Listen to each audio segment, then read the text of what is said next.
जय हिंद दोस्तों, मैं अभिषेक स्वागत करता हूँ आपके अपने चैनल स्टडी विद अभिषेक में। तो शुरू करते हैं सीरीज की आज की क्लास। देखते हैं आज का पहला प्रश्न है आपका, राज्य के मुख्य सूचना आयुक्त की नियुक्ति कौन करता है? इसमें आपके ऑप्शंस हैं ए मुख्य सचिव, बी मुख्यमंत्री, सी राष्ट्रपति या डी राज्यपाल। तो इसमें आपका सही ऑप्शन है ऑप्शन नंबर डी राज्यपाल। अगला प्रश्न देखते हैं, भारत में लोकसभा का अध्यक्ष आपके ऑप्शंस हैं ए निर्वाचित किया जाता है, बी चयनित किया जाता है, सी नियुक्त किया जाता है या डी मनोनीत किया जाता है। इसमें आपका सही ऑप्शन है ऑप्शन नंबर ए निर्वाचित किया जाता है।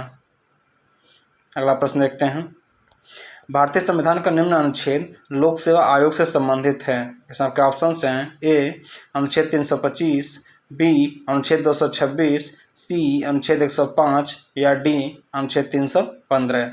इसमें आपका सही ऑप्शन है ऑप्शन नंबर डी अनुच्छेद 315। अगला प्रश्न देखते हैं, प्रोटेम स्पीकर होता है। इसमें आपके ऑप्शंस हैं ए नियुक्त होता है, बी निर्वाचित होता है या सी मनोनीत होता है या डी उपरोक्त में से कोई नहीं। इसमें आपका सही ऑप्शन है ऑप्शन नंबर ए इस प्रोटेम स्पीकर आपका नियुक्त होता है। अगला प्रश्न देखते हैं, राष्ट्रपति के निर्वाचन मंडल में शामिल हैं। इसमें आपके ऑप्शंस हैं ए संसद के दोनों सदनों के चुने हुए सदस्य एवं राज्य विधानसभाओं के चुने हुए सदस्य, बी संसद के सदस्य और विधानसभा के सभी सदस्य, सी केवल संसद के निर्वाचित सदस्य या डी केवल संसद के सदस्य और राज्य विधानमंडलों के सदस्य। इसमें आपका सही ऑप्शन है ऑप्शन नंबर ए संसद के दोनों सदनों के चुने हुए सदस्य एवं राज्य विधानसभाओं के चुने हुए सदस्य। अगला प्रश्न देखते हैं, भारतीय संविधान में मूल कर्तव्य जोड़े गए। आपके ऑप्शंस हैं ए 42वें संशोधन द्वारा, बी 44वें संशोधन द्वारा, सी 77वें संशोधन द्वारा या डी 40वें संशोधन द्वारा। इसमें आपका सही ऑप्शन है ऑप्शन नंबर ए 42वें संशोधन द्वारा।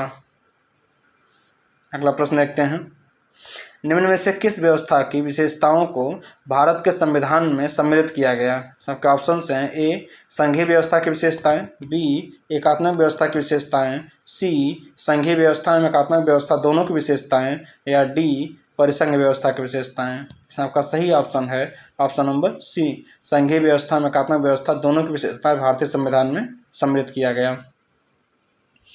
अगला प्रश्न देखते हैं, संविधान की द्वितीय अनुसूची का संबंध किससे है? आपके ऑप्शंस हैं ए भाषा से, बी शपथ से, सी राज्यसभा के प्रतिनिधित्व से या डी महत्वपूर्ण पदाधिकारियों के वेतन से। इसमें आपका सही ऑप्शन है ऑप्शन नंबर डी महत्वपूर्ण पदाधिकारियों के वेतन से। अगला प्रश्न देखते हैं, संविधान में संसद द्वारा पारित विधेयक के लिए राष्ट्रपति की मंजूरी। आपके ऑप्शंस हैं ए आवश्यक है, बी आवश्यक नहीं है या सी राज्यसभा की इच्छा से पारित हो जाएगा या डी लोकसभा की इच्छा से पारित हो जाएगा। इसमें आपका सही ऑप्शन है ऑप्शन नंबर ए आवश्यक है।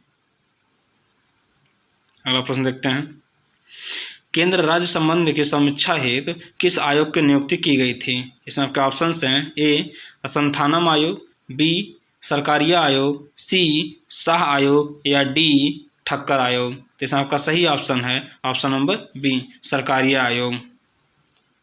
अगला प्रश्न देखते हैं, व्यक्तिगत स्वतंत्रता के लिए उच्च न्यायालय निम्नलिखित में से किस रीट को जारी कर सकता है? इसमें के ऑप्शंस हैं ए प्रतिषेध, बी परमादेश, सी अधिकार परीक्षा या डी बंदी प्रत्यक्षीकरण।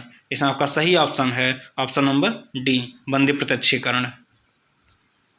अगला प्रश्न देखते हैं, राष्ट्रपति शासन लागू किया जा सकता है। इसमें आपके ऑप्शंस हैं ए अनुच्छेद 72 के अंतर्गत, बी अनुच्छेद 75 के अंतर्गत, सी अनुच्छेद 356 के अंतर्गत या डी अनुच्छेद 360 के अंतर्गत। इसमें आपका सही ऑप्शन है ऑप्शन नंबर सी अनुच्छेद 356 के अंतर्गत राष्ट्रपति शासन लागू किया जा सकता है।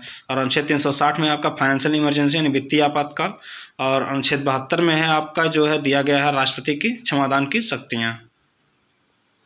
अगला प्रश्न देखते हैं, भारतीय संविधान का भाग 16 संबंधित है। आपके ऑप्शंस हैं ए प्रशासनिक अधिकरण से, बी अखिल भारतीय सेवाओं से, सी कुछ वर्गों के विशेष उपबंधों से या डी वित्त आयोग से। इसमें आपका सही ऑप्शन है ऑप्शन नंबर सी कुछ वर्गों के विशेष उपबंधों से।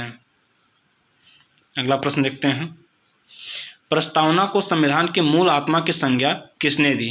इसमें आपके ऑप्शन हैं ए न्यायमूर्ति हिदायतुल्लाह, बी N.A. पालकीवाला, सी महात्मा गांधी या डी डॉक्टर भीमराव अंबेडकर। इसमें आपका सही ऑप्शन है ऑप्शन नंबर ए न्यायमूर्ति हिदायतुल्लाह।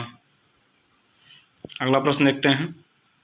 सर्वोच्च न्यायालय द्वारा किए गए निर्णय की पुनरावलोकन शक्ति किसे प्राप्त है? इसमें आपके ऑप्शन हैं ए राष्ट्रपति को, बी लोकसभा अध्यक्ष, सी सर्वोच्च न्यायालय या डी केंद्रीय विधि मंत्री को। इसमें आपका सही ऑप्शन है ऑप्शन नंबर सी सर्वोच्च न्यायालय को। अगला प्रश्न देखते हैं।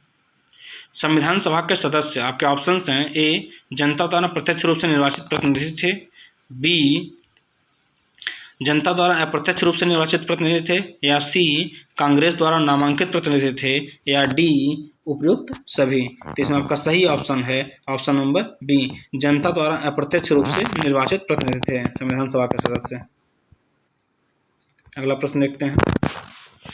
राज्यसभा में कितने व्यक्ति मनोनीत किए जाते हैं? इसमें आपके ऑप्शन हैं ए 12, बी 14, सी 10 या डी 15।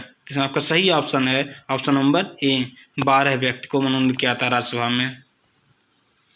अगला प्रश्न देखते हैं। राज्य कार्यपालिका के संवैधानिक अध्यक्ष होते हैं? इसमें आपके ऑप्शन हैं ए मुख्यमंत्री, बी उच्च न्यायालय के मुख्य न्यायाधीश, सी गवर्नर या डी सर्वोच्च न्यायालय के मुख्य न्यायाधीश। इसमें आपका सही ऑप्शन है ऑप्शन नंबर सी गवर्नर यानी राज्यपाल। अगला प्रश्न देखते हैं। संविधान सभा का पहला प्रारूप किसके द्वारा तैयार किया गया? इसमें आपके ऑप्शन हैं A BN Rao, B KM Munshi, C BR Ambedkar या डी अल्लादी कृष्णस्वामी अय्यर। इसमें आपका सही ऑप्शन है option number A BN Rao. अगला प्रश्न देखते हैं। भारत की संविधान सभा किसके तहत लागू की गई थी? इसमें आपके ऑप्शन हैं ए कैबिनेट मिशन योजना 1946, बी भारतीय स्वतंत्रता अधिनियम 1947, सी भारत सरकार अधिनियम 1935 या डी भारतीय राष्ट्रीय कांग्रेस का संकल्प। तो इसमें आपका सही ऑप्शन है option number A cabinet mission योजना 1946। आज के लिए इतना ही, हम मिलते हैं अगले क्लास में। जय Hind, thank you so much.